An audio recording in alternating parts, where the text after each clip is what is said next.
billion within an 8-hour period. And it's that kind of flip-flopping, that kind of misinformation that quite honestly drives the kind of trust issues that we're hearing about on the doorsteps from conservative voters who are looking to put their votes elsewhere. We know that they made that mistake. We also know that the ASO report that preceded the one the UCP was talking about yesterday, we were aware of it 6 months ago.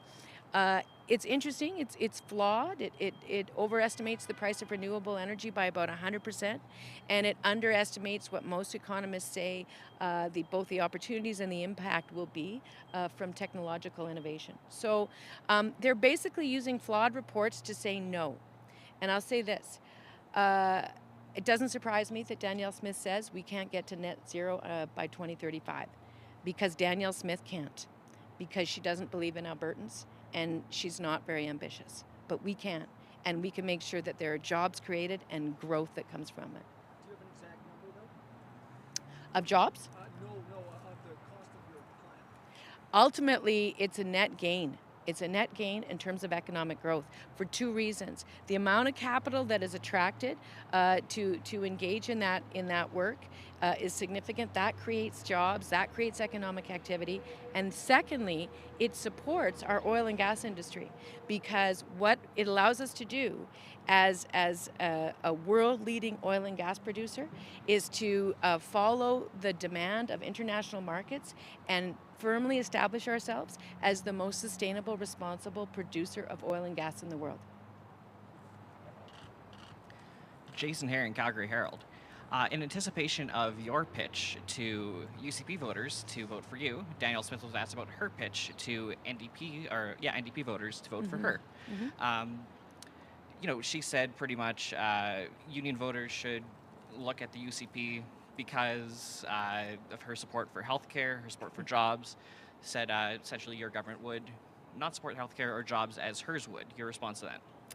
I think probably the best response is to do a random survey of the first healthcare worker you find on the street, and I'm pretty sure you're going to find that they understand that Alberta's NDP is genuine and authentic in our support of public healthcare, and also in terms of our support of the frontline healthcare workers who have been working so hard for the last 4 years, who have been the victim of so much antagonism from this provincial government, both financially, both from a managerial point of view, not to mention their approach to keeping folks safe and preserving our healthcare system during the worst pandemic healthcare crisis of probably 50 years.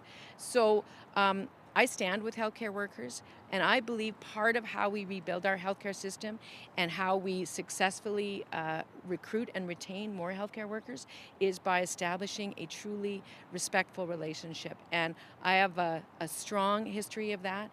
I worked for the nurses union before I got into politics. Folks there know that about me, and they know that my position on their rights has never wavered. An unrelated follow, I put this to Danielle Smith, I want to put it to you too. In late April, we did learn Crown Prosecution Service would not prosecute the Edmonton police officer who kicked an Indigenous teenager, Pacey Dumas, in the head during an arrest. ACERT had found there was reasonable grounds to believe an offense may have been committed, but the Crown says the case isn't winnable. They're refusing to answer specific questions about how they arrived at that conclusion. The Crown's independent, of course, but what would you say to people upset with the decision and the message it sends, and would you support a clear statement rule to require the Crown to issue statements explaining such decisions as exists in BC?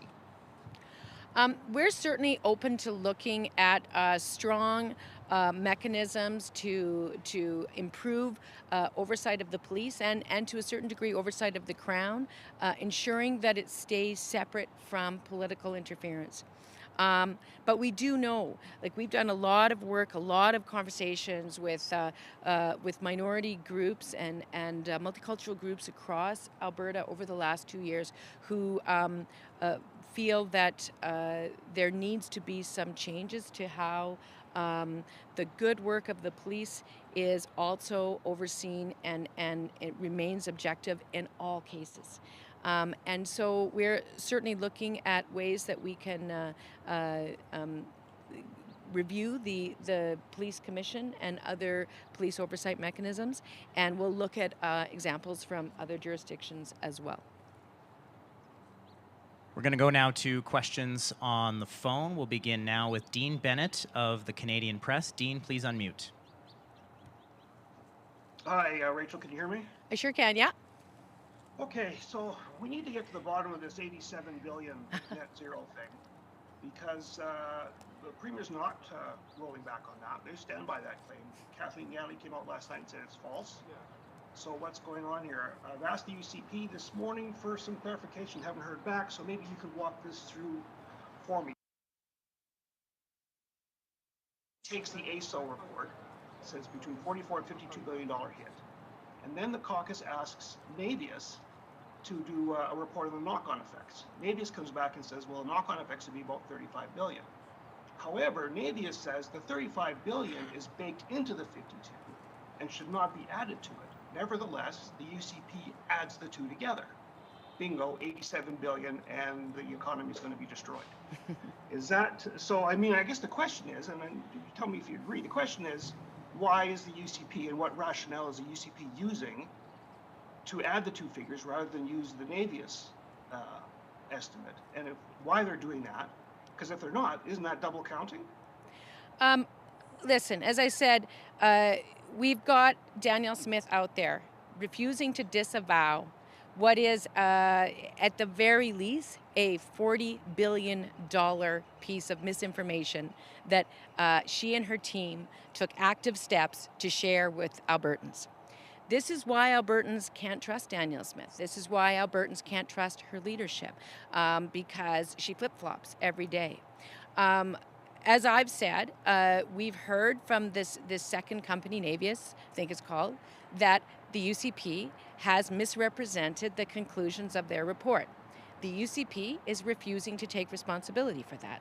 This is part of an ongoing pattern that we have seen under Danielle Smith's leadership, where she does not take responsibility for misinformation, bad judgment, mistakes, or intentional misrepresentation. And that is why Albertans are frustrated with her leadership.